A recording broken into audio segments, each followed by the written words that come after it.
My entitled aunt tried to steal my inheritance, then blamed me for her daughter's wedding falling apart.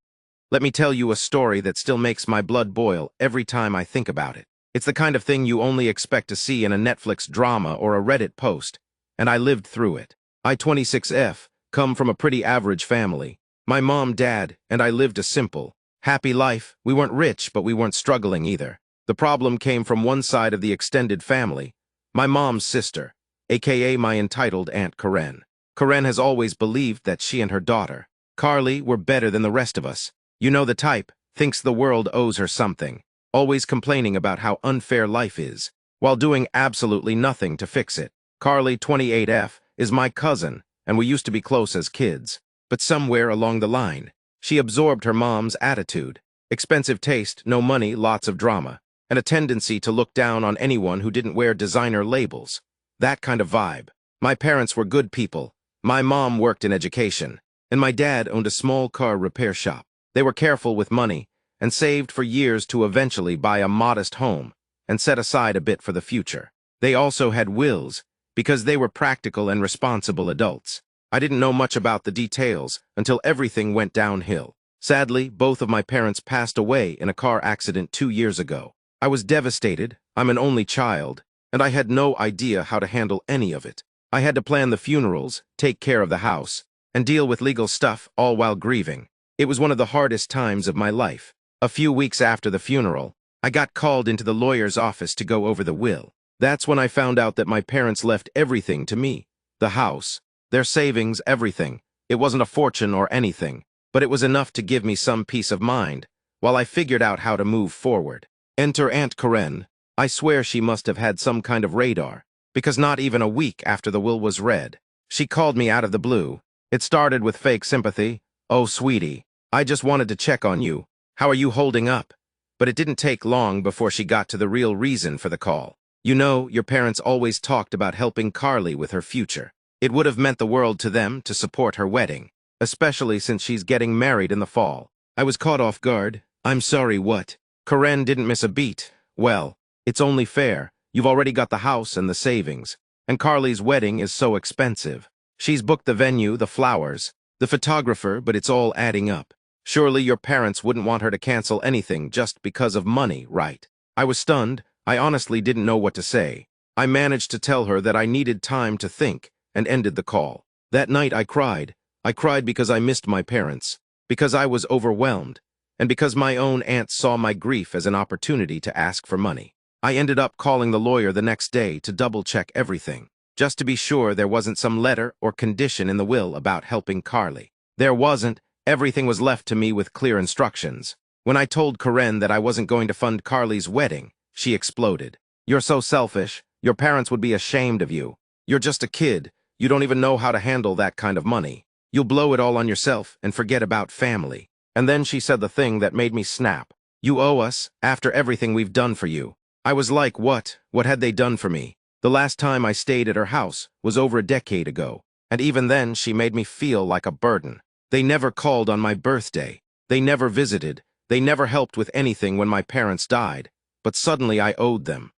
I told her flat out, "I'm sorry you feel that way, but this is what my parents wanted. I'm not paying for Carly's wedding." She hung up, but oh, it didn't stop there. Next thing I know, Carly is posting passive-aggressive messages on Facebook.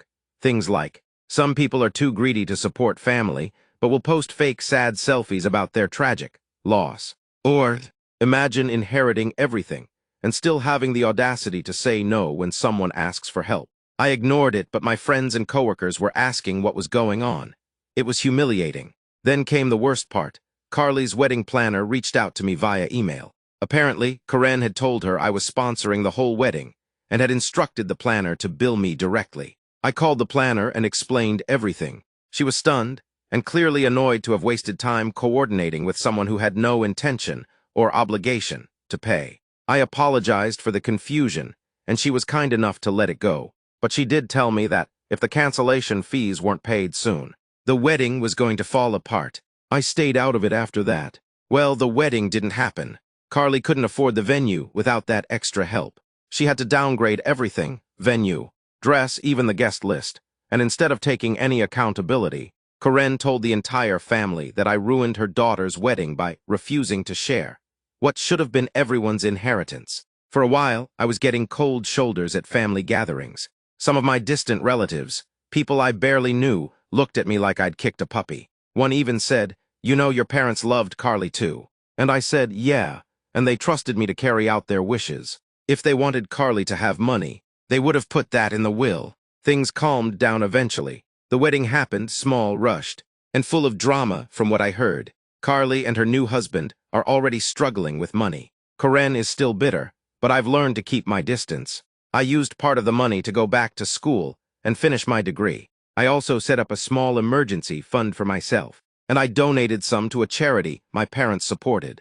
I even planted a small tree in our backyard with a little plaque that says, "For Mom and Dad, always with me." Here's what I learned. Grief brings out the best and worst in people. Some come to comfort you, others come with their hands out. And sometimes, family is just a word people use when they want something from you. My entitled mom tried to sue me for custody of my baby, because she said I wasn't using her right.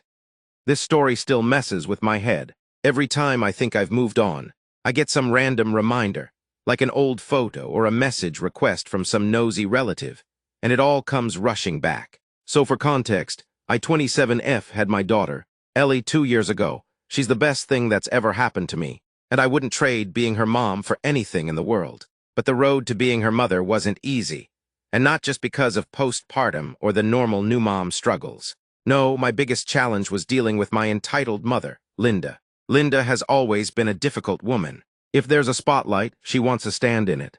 If someone else is happy, she finds a way to ruin it unless she's the cause of that happiness. Growing up, she'd constantly remind me that I was a gift, because she had me later in life, after several miscarriages, but instead of cherishing me, she kind of treated me like a prize she won, and expected me to act accordingly. I wasn't allowed to have boundaries, opinions, or privacy. When I got pregnant at 25, I wasn't married, but I was in a stable, loving relationship with my boyfriend.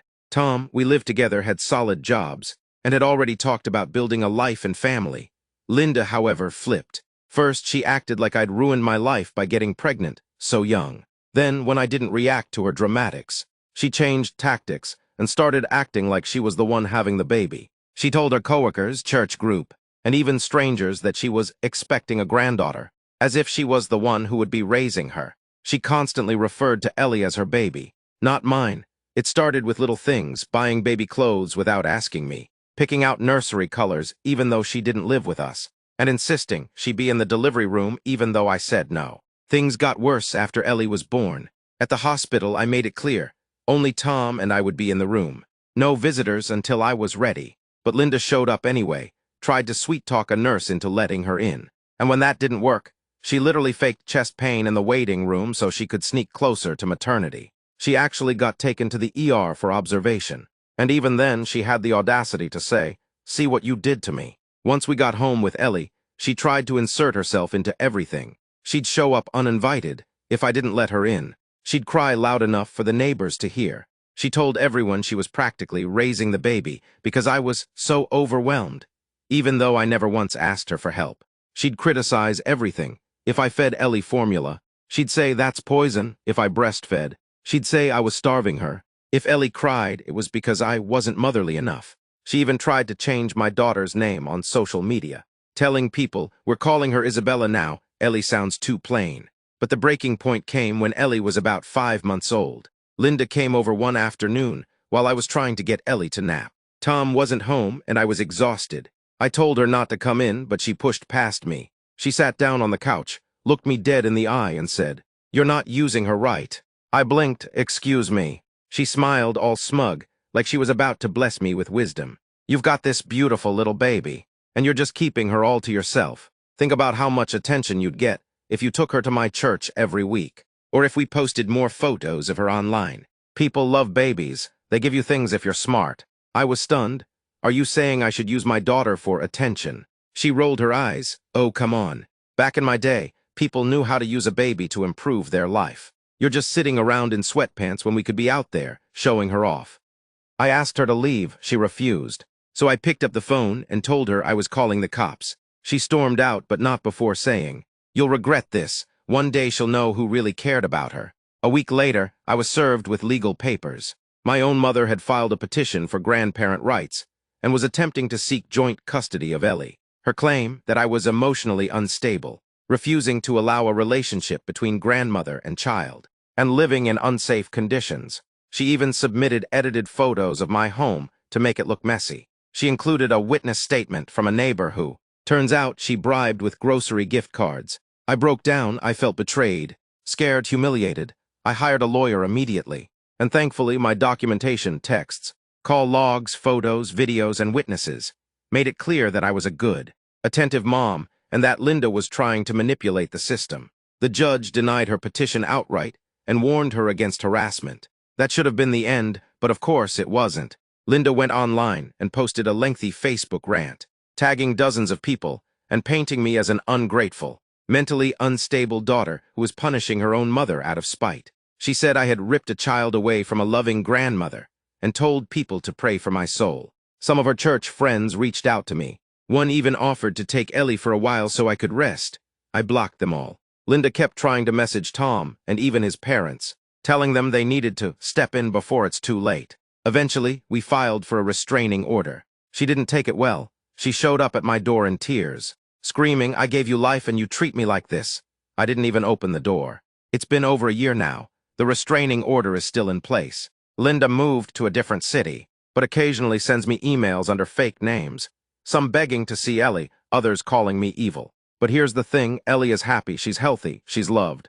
And every day I look at her, I feel more confident in the choice I made to cut out my mother.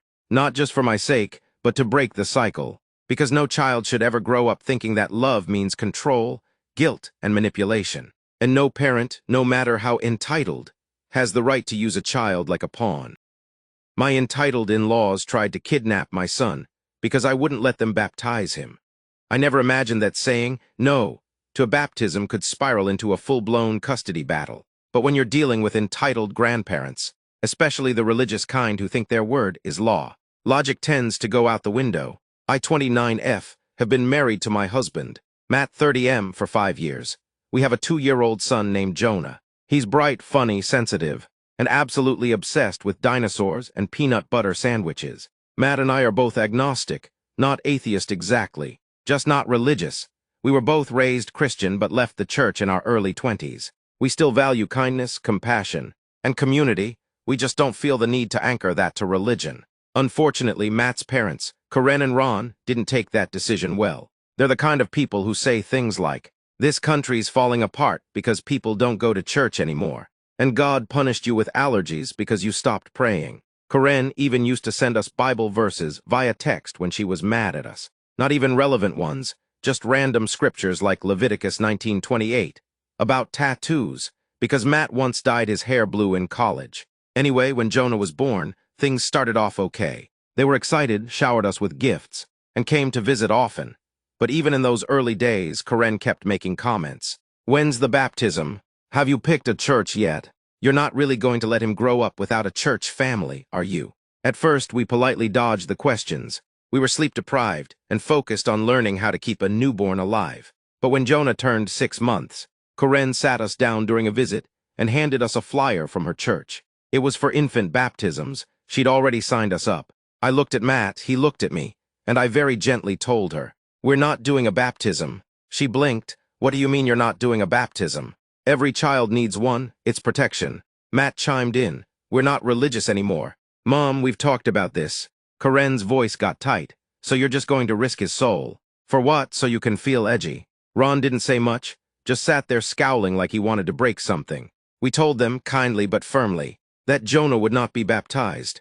Maybe when he was older, we'd let him explore his own beliefs, but we weren't going to assign him one at birth. From that day on, something shifted. Karen and Ron started making snide remarks whenever they came over. "Poor baby doesn't even know who Jesus is." I guess some parents don't care about their child's eternity. "We should have prayed harder before Matt married you." I tried to brush it off. People say weird things when they're hurt or challenged, but then they started overstepping. Karen brought holy water to our house and tried to secretly bless Jonah while I was in the kitchen. I caught her dipping her fingers in and touching his forehead. I asked her to leave. Another time, they took Jonah for a walk in his stroller while babysitting, and ended up taking him to their church without telling us. I found out because a friend from work goes to the same church and texted me, saying, "I didn't know you guys got baptized." That's when I sat Matt down and said, "We need boundaries now." We told them they could no longer be alone with Jonah. No babysitting, no walks, no unsupervised visits. Cue the meltdown. Karen cried like someone had died. Ron accused us of cutting them out and threatened to go to court for grandparents' rights. Karen even told me, "You're not a real mother if you can't do what's best for your child." We went low contact, visits were limited. Communication was through text only. Things were tense but manageable until Christmas Eve. We were hosting Christmas that year. Everyone was invited, including Karen and Ron, but under strict boundaries. No religion talk. No guilt-tripping, no drama. For a while, the evening went okay. They gave Jonah a puzzle, some clothes, and a small toy dinosaur. He was thrilled, we were relieved. But then I went into the kitchen to warm up dessert, and Jonah disappeared. 1 minute he was playing in the living room, the next minute, gone. I checked the bathroom, bedrooms, backyard, nothing. That's when I noticed Karen's coat was missing from the hook. I called her. She didn't pick up. Then I checked the street. Her car was gone. My stomach dropped. They'd taken him. We called the police.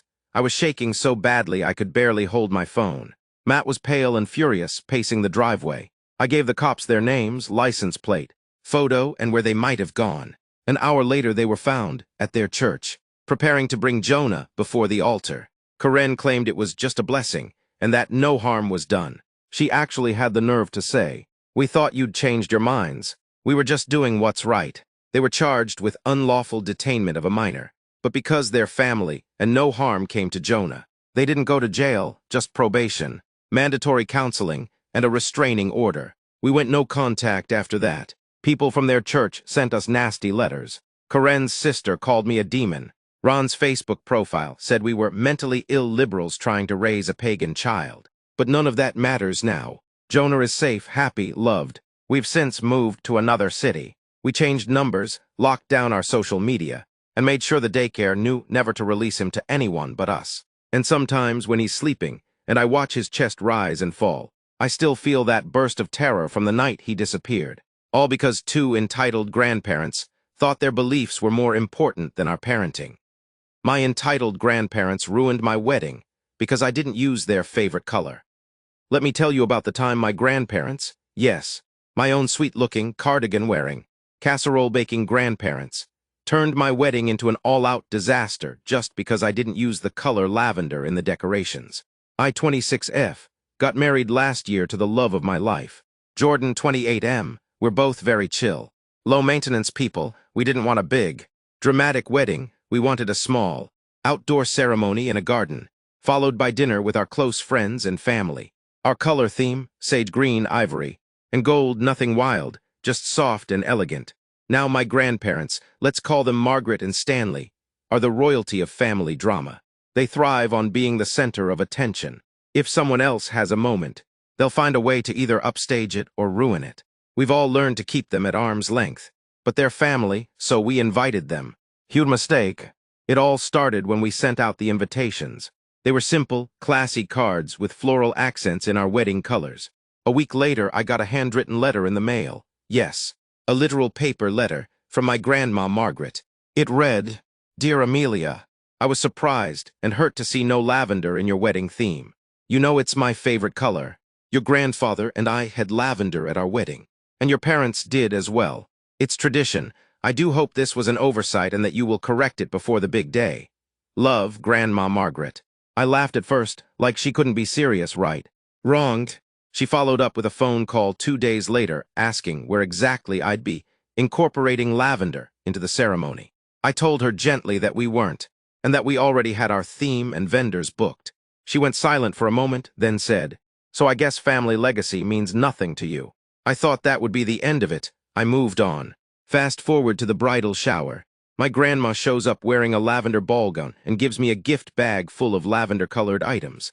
A sash that says, "Lavender Bride," a bouquet of artificial lavender flowers, and a scrapbook with cutouts of lavender-themed weddings. In front of everyone, she says, "I figured you might still come to your senses." I laughed awkwardly and said thank you, and tried to move on, but my cousins were giving me WTF faces the whole time. Then came the final straw, The week before the wedding, I got a call from my florist. She said, "Hey, I just got a call from your grandmother.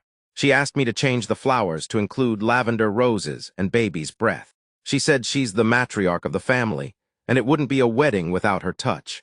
I was furious. I had to call the florist back, apologize, and clarify that only I or my fiancé should be making changes.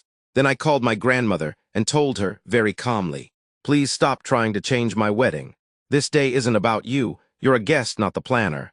She responded, "Well, if you're going to be that ungrateful, maybe we won't come at all." And I said, "If you're going to keep this up, maybe that's for the best." Cue the dramatic silence, followed by her hanging up. Now here's where it gets absolutely unhinged. I thought maybe they'd cool off and come to the wedding quietly. Nope. Instead, on the day of the wedding, just as we were lining up for the processional, my cousin ran up to me looking panicked. "Your grandparents are here. They brought decorations." I was like, "What?" I step out to the garden entrance and see Margaret and Stanley unloading lavender ribbons, table runners and chair sashes from their car, and trying to hand them to the venue staff. Apparently, they brought their own decorations and claimed they had special permission to add a personal touch. I lost it. I walked up and said, "Stop, put everything back in your car." Margaret acted shocked, "But honey, it's just a few little accents. It won't ruin your theme." I said, "It's not about the decorations.